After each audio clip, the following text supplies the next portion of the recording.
ओम शांति। आज 17 अगस्त 2021 की मुरली में बाबा ने कहा, मीठे बच्चे, बाप और वर्षे को याद करने में तुम्हारी कमाई भी है तो तंदुरुस्ती भी है, तुम अमर बन जाते हो। आज की मुरली का प्रश्न है, हृदय को शुद्ध बनाने की सहज युक्ति कौन सी है? बाबा ने उत्तर दिया है, कहाँ भी रहो ट्रस्टी होकर रहो। हमेशा समझो हम शिव बाबा के भंडारे से खाते हैं। शिव बाबा के भंडारे का भोजन खाने वालों का हृदय शुद्ध होता जाता है। प्रवृत्ति में रहते अगर श्रीमत प्रमाण डायरेक्शन पर ट्रस्टी बनकर रहते तो वह भी शिव बाबा का भंडारा है, मन से सरेंडर हैं।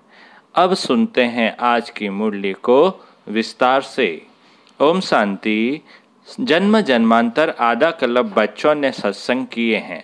साधु संत पंडित आदि सब मनुष्यों का सत्संग होता है। यह कोई भी मनुष्य का सत्संग नहीं।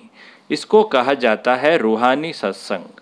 सुप्रीम रूहों के साथ रूह रियान अर्थात सत्संग करते हैं।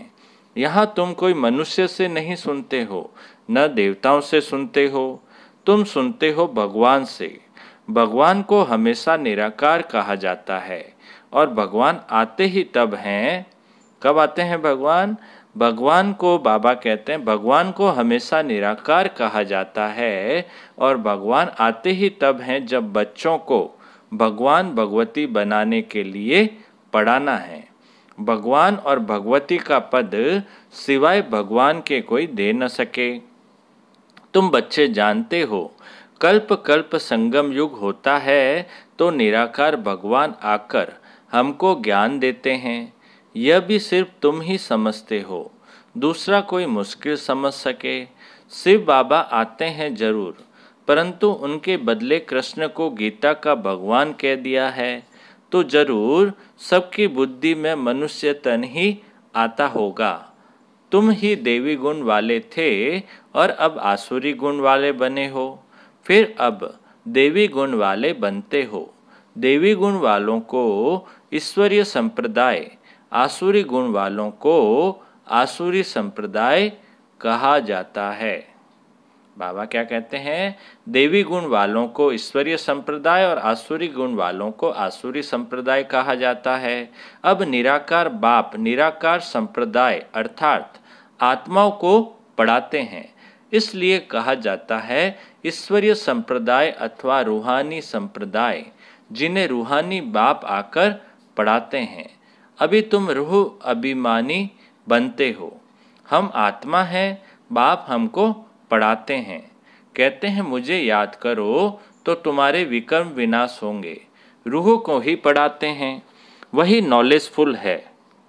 और ऋषि मुनि आदि तो सब नैति नैति कहते गए, अर्थात हम रूह को नहीं जानते हैं। जब तक वह ज्ञान सागर सम्मुख न आए तो ज्ञान कैसे समझाएं? यह अच्छी रीति समझने की बातें हैं। हमको कोई मनुष्य नहीं पढ़ाते हैं, हमको बाप पढ़ाते हैं। वह है बेहद का बाप निराकार। यह भी बच्चों को समझाया है। साकार और निराकार दो बाप हर एक को होते हैं, एक रूहानी और दूसरा जिस्मानी। रूहानी बाप ही आकर रूहों को पावन बनाते हैं। तुम जानते हो हम पावन थे, पतित बने, फिर पतित से पावन कैसे बनते हैं? चित्र भी सामने है। बाबा राय देते हैं कि घड़ी घड़ी चक्र के सामने जाकर बैठो तो बुद्धि में सारा ज्ञान आ जाएगा कि हम अभी संगम युग पर बैठे हैं और सभी अपने को कलयुग में समझते हैं। कलयुग को घोर अंधियारा कहा जाता है। अभी तुम हो संगम पर, अभी तुमको रोशनी है। सत्युग में फिर तुमको ये ज्ञान नहीं मिलता है। बाप जब आते हैं तब ही घोर सोजरा होता है।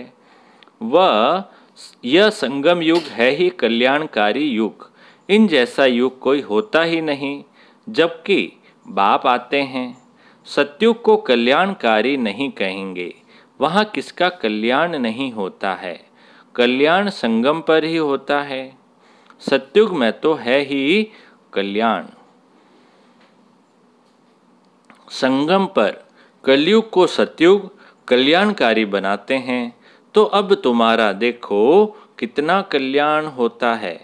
सिर्फ बाप और वर्षे को याद करने में कितनी तुम्हारी कमाई है। कमाई की कमाई भी है और तंदुरुस्ती की तंदुरुस्ती भी है। तुम्हारा जीवन अमर बनता है। तुम्हारी कभी अकाले मृत्यु नहीं होती है। तो बच्चों को कितनी खुशी रहनी चाहिए, क्योंकि तुम्हारी बुद्धि में सारी नॉलेज है। यहाँ तुम बच्चे आते हो तो पुरुषार्थ कर म्यूजियम में चित्रों पर समझाने के लायक बनना चाहिए। अपने को लायक बनाने के लिए 7-8 रोज बैठकर सीखो। अपने को लायक बनाने के लिए 7-8 रोज बैठकर सीखो। प्रैक्टिस हुई, जट भागा सर्विस पर। सर्विस करके फिर लौट आए। यह सीखना तो बहुत सहज है। चित्र को सामने देखने से ही बुद्धि में आ जाता है कि हम संगम पर बैठे हैं। आज की दुनिया में बहुत मनुष्य है, कल बहुत थोड़े होंगे। इतने ये सब आप वापस जाने हैं। अभी बाप स्वयं आए हैं। बच्चों की कितनी इज्जत रखते हैं। दूर देश का रहने वाला आया देश पराए। रावण का देश पराया देश है ना। राम के देश में तो कभी रावण आ न सके। इस पर एक कहानी अथवा कथा भी सुनाते हैं। जो भी कथाएं सुनाते हैं वह सब है कहानियाँ। न तो कहानियों में कोई सार है, न नाविस में कोई सार है। नाविस भी कितने ढेर बिकते हैं। सिर्फ नाविस बेचने वाले लखपति हो जाते हैं। अभी तुम बच्चों की परवरिश तो बाप के हाथ में है। बस तुम्ही से खाऊं, अर्थात तुम्हारे ही भंडारे से खाऊं। तुम्हारी सारी परवरिश यहीं होती है।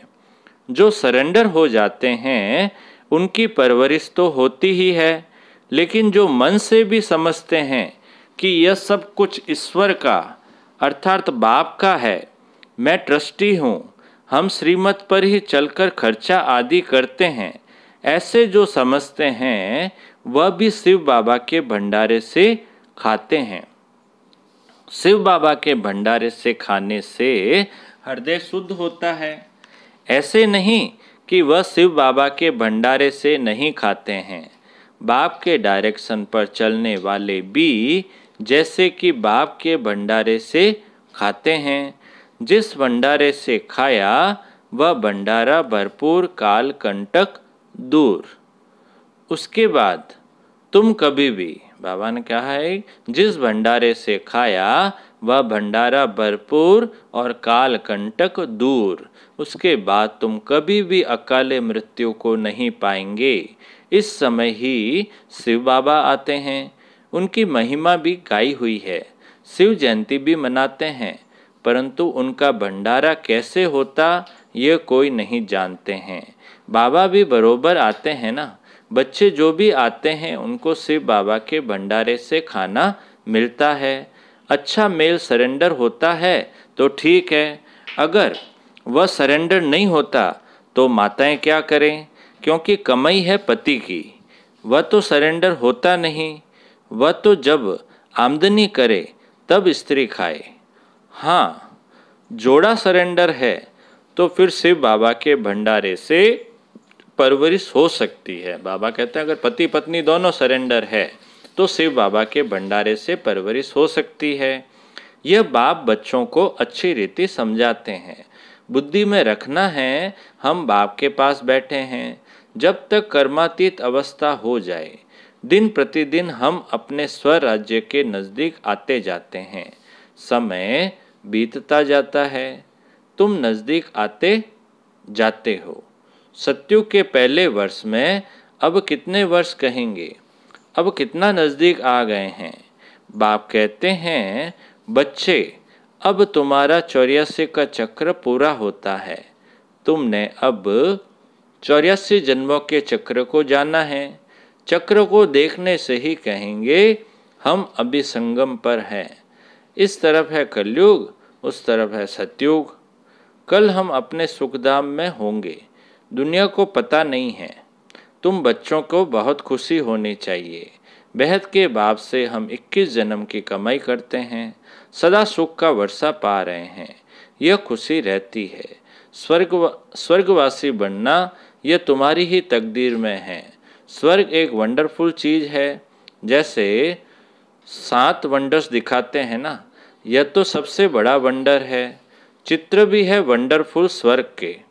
यह लक्ष्मी नारायण स्वर्ग के मालिक थे, इसलिए बाबा ने लिखा था ऊपर में सूर्यवंशी का लिखो, उसके नीचे चंद्रवंशी का लिखो, तो आधा कल्प पूरा हो जाएगा। सूर्यवंशी चंद्रवंशी 1250 वर्ष, तो फिर लाखों वर्ष की तो बात ही उड़ जाए। वहाँ बाहुबल में कितना खर्चा होता है। यह तो बाप और बच्चों का हिसाब है, खर्चे की बात ही नहीं। यहाँ बच्चे आकर रिफ्रेश हो, इसलिए मकान आदि बनाते हैं। बच्चों का ही पैसा है। सो भी कितने दिन तो पास हो गए, बाकी थोड़े दिन हैं, खर्चा कुछ भी नहीं। तुम जीवन मुक्ति बातें हो, बिगर कौड़ी खर्चे। इसमें सिर्फ मेहनत की बात है।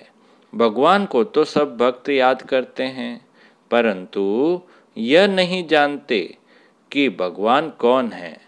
भगवान को न जानने के कारण बहुतों को भगवान मान लेते हैं।